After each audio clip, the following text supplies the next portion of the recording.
एक लड़का होता है योगेश। ट्रेन के जनरल बग्गी में ऊपर वाली सीट पर सोया हुआ होता है। ट्रेन रुकती है। रुकने के बाद जब चलती है तो उसकी आंखें खुल जाती हैं। आंख खुलने के बाद जब वो देखता है तो नीचे वाली सीट पर उसकी पत्नी, जिसका 6 साल पहले उससे तलाक हो चुका था, वही बैठी हुई है। उसे देखकर वो देखता ही रह गया, क्योंकि जब तलाक हुई थी तब वो खूब तंदुरुस्त थी, लेकिन उसके बाद जब वो मिली तो उसका शरीर सूख कर काटा हो चुका था और एक कम पैसों वाली साड़ी पहनी हुई थी, मानो उसका कुछ खो गया हो। योगेश ने जब देखा और अचानक उसकी भी नजर जब योगेश पर पड़ी तो वो भी देखकर अपनी नजर खिड़की की तरफ कर लेती है। उसके बाद वह लड़का योगेश ऊपर से नीचे आता है। उसकी पत्नी रागनी जहाँ बैठी हुई है, उसके पास एक लड़का बैठा होता है। उससे कहता है, भाई आप ऊपर वाली सीट पर चले जाओ। तो वो लड़का मान जाता है और ऊपर वाली सीट पर चला जाता है। जब वो बैठता है, बैठने के बाद रागनी से पूछता है, आप इस हालत में, आपकी दशा क्या है? क्या आपने अभी तक शादी नहीं की? तो थोड़ी देर बाद रागनी सर हिलाकर कहती है, नहीं, अभी नहीं। तो रागनी पूछती है, क्या आपने शादी कर ली? वो भी ना में सर हिला देता है, अभी नहीं। लेकिन थोड़ी देर के लिए दोनों मौन रहते हैं। मौन रहने के बाद फिर योगेश से रुका नहीं जाता। वह पूछता है, यह तुम्हारी दशा क्या है? आप कहाँ जा रही हो? तो रागनी कहती है कि बड़ा भाई कानपुर में रहता है, माँ की तबीयत कुछ ज़्यादा खराब है। मैं कानपुर माँ की देखरेख के लिए और माँ को देखने के लिए जा रही हूँ। आप कहाँ जा रहे हैं? योगेश कहता है कि मैं भी कानपुर जा रहा हूँ, किसी काम से। इसी सिलसिले में बातें चलती रहती हैं। थोड़ी देर बाद क्या होता है कि कुल्फी बेचने वाला उसी जगह आ जाता है। कुल्फी बेचने वाला आता है। योगेश उसे पास बुलाता है और बुलाने के बाद कहता है, कुल्फी खाओगी? पहले वो मना करती है, नहीं नहीं। फिर योगेश कहता है, दोस्त कुल्फी खा लो, इससे क्या होता है, कुल्फी खा लो ना। सोच समझकर वो लड़की कहती है, कुल्फी तो खाएंगे, लेकिन एक शर्त होगी। योगेश कहता है, क्या शर्त होगी? शर्त होगी कि कुल्फी के पैसे हम देंगे। योगेश कहता है, कोई बात नहीं, ठीक है, आप ही दे देना। रागनी 2 कुल्फी लेती है, एक अपने पति योगेश को दे देती है। कुल्फी खाने के बाद चर्चाएं बढ़ जाती है। योगेश कहता है, आप पहले कितनी सुंदर थी। रागनी उसकी बातों को अनसुना कर देती है और कहती है, मैंने एक प्राइवेट स्कूल में पढ़ाना शुरू कर दिया है। महीने के मुझे 10,000 रुपए मिलते हैं। मैं भी कमाने लगी हूँ। योगेश कहता है कि तुमने बहुत बड़ी गलती की। जब हमारा डिवोर्स हुआ था तब कलेक्टर साहब ने आपसे 30 लाख रुपए मांगने के लिए कहा, लेकिन आपने पैसा नहीं लिया। काश आज आपका खुद का स्कूल आपके पास होता।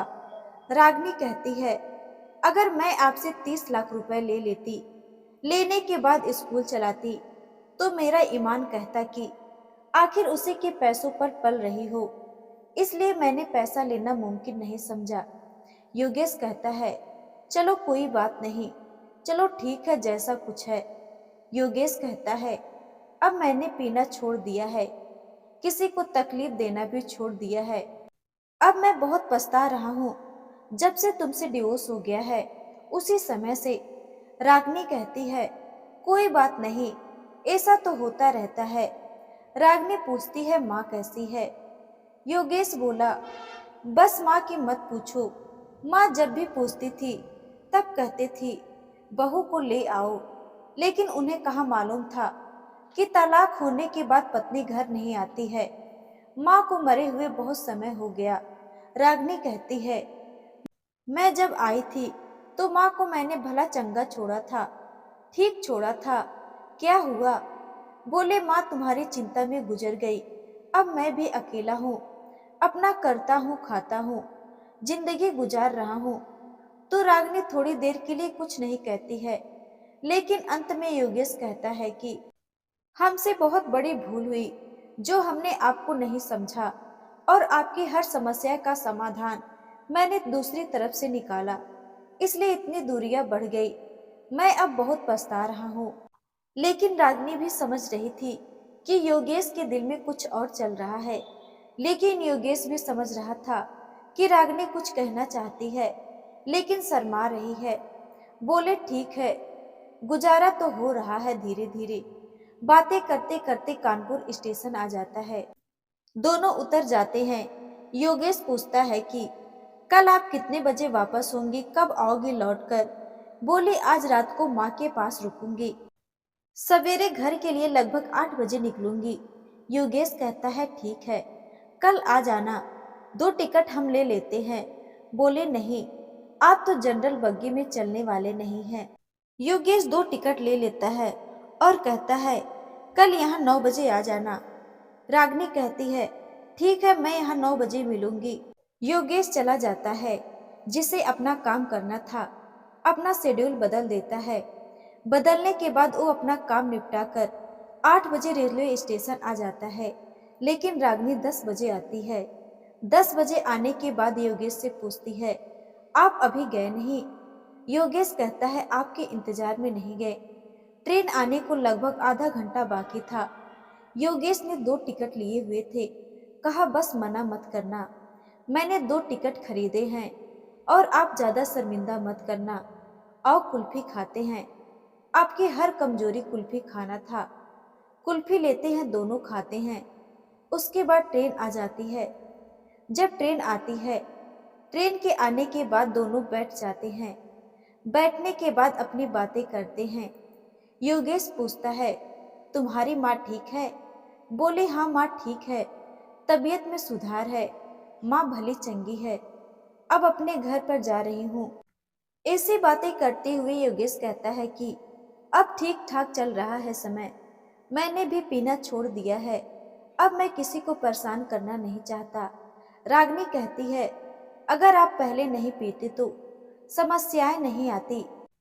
आपने मेरी एक भी बात नहीं मानी, मैं बार बार समझाती रही, लेकिन आपने पीना नहीं छोड़ा और हमें भी टार्चर करते रहते थे।